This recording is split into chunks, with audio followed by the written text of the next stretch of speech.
Hello les amis, je vous retrouve pour une nouvelle vidéo sur le foot et plus particulièrement sur la Ligue 2, championnat de France de football de Ligue 2 et je vais vous présenter le match de ce jour, de ce mardi 10 janvier à 20h45 qui est Quevilly-Rouen, le 8e du classement qui reçoit Bastia, le 11e, un match de la 18e journée. Donc je vais vous donner plein d'informations, les statistiques sur les deux équipes. On va voir s'il y a des joueurs dans les meilleurs buteurs et meilleurs passeurs du championnat. On va revenir sur les 10 derniers résultats des deux équipes pour voir s'il n'y a pas une tendance. Et puis on va voir les stratégies et les compos possibles. Allez, c'est parti. Donc tout d'abord, Quevilly-Rouen est 8ème avec 24 points en 17 matchs, 6 victoires, 6 nuls, 5 défaites, 21 buts pour, 20 contre, plus 1 de goal average. C'est pas bon. C'est pas une domination, c'est voilà. Bastia est 11e aussi avec 24 points. Alors, ils sont ex aequo, il y a un grand nombre d'équipes avec 24 points. Eux, par contre, en 17 matchs, ils ont fait 7 victoires, 3 nuls, 7 défaites. Ils font moins de matchs nuls et plus de victoires et plus de défaites. 7 buts pour, 20 contre, moins 4 de goal average. Ça aussi, ça a souligné, ils prennent plus de buts. Donc c'est pour ça que Rouen est devant Bastia. Au classement des buteurs, on a quand même un joueur de Rouen. C'est Louis Mafuta qui a marqué 6 buts, aucun penalty et une passe décisive. Et côté meilleur passeur, on a un Bastiais, Miguel Alfarella, qui a fait 4 passes décisives, aucune sur coup de pied arrêté. Donc voilà, il y a deux joueurs quand même qui sortent un peu dans ces deux classements. On va aller voir les matchs, les 10 derniers matchs des deux équipes.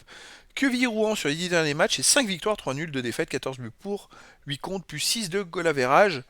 Surtout, il reste sur 3 victoires de suite, enfin surtout 2 victoires depuis la reprise. C'est-à-dire le 26-12, ils ont battu Grenoble 2-0, qui est quand même une des premières équipes du classement. Et ensuite, le 30-12, ils ont gagné à Guingamp 2-0, donc ils reprennent très bien après la trêve. Ils avaient terminé le 12 novembre, juste avant la trêve, par une victoire à Amiens 2-0. Ils sont sur une très très bonne passe, ils viennent de faire 3 victoires de suite, donc je pense qu'ils ont fait une belle remontée au classement général. C'est vraiment très intéressant à souligner. De son côté, c'est pas Bordeaux, hein, c'est Bastia, un petit bug, tout simplement. Bastia de son côté, c'est 3 victoires, 4 nuls, 3 défaites.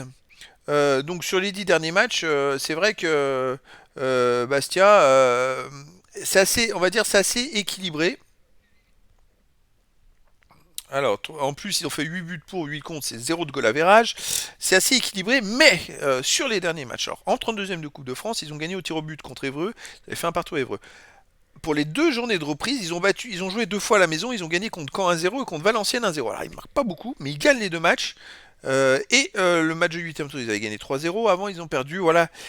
En fait, c'est très peu de buts. C'est beaucoup de matchs où il n'y a qu'un seul but, voire deux buts. Au Havre, ils ont perdu 3-0, mais bien sûr, c'est le leader de Ligue 2. Donc, c'est difficile de se faire une tendance. Mais avec Bastia, il n'y a pas beaucoup de buts.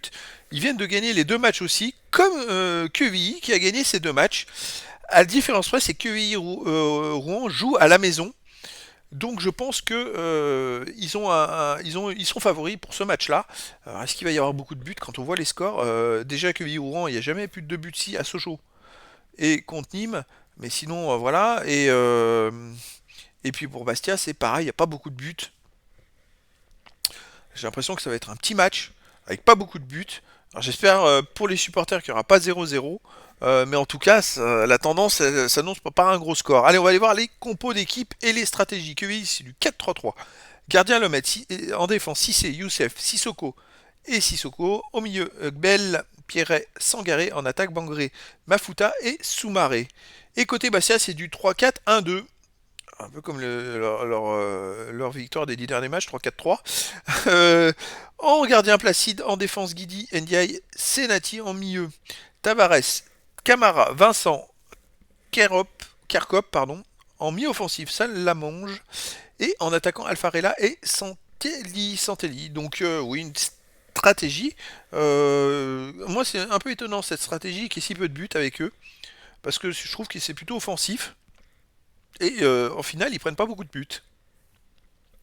Alors, effectivement, ils ont peut-être deux Tavares et Kerkhoff qui redescendent très bas et jouent peut-être plus défensif, mais bon, ça va être quand même intéressant de voir comment ça va se dérouler. Je dirais que Quevilly-Rouen est peut-être favori dans ce match-là, mais c'est vrai que les résultats récents des deux équipes montrent qu'il risque de pas y avoir beaucoup de buts. Bastia reste sur les deux victoires en championnat et Quevilly-Rouen sur deux victoires aussi depuis la reprise après la trêve. Donc ça va être un match très intéressant, voilà les amis. En tout cas, bah, écoutez, je vous donne rendez-vous à 20h45 ce mardi pour le match de Ligue 2 de la 18e journée, Quevilly-Rouen 8e qui reçoit Bastia 11e. Voilà les amis, je vous dis à très bientôt pour une nouvelle vidéo.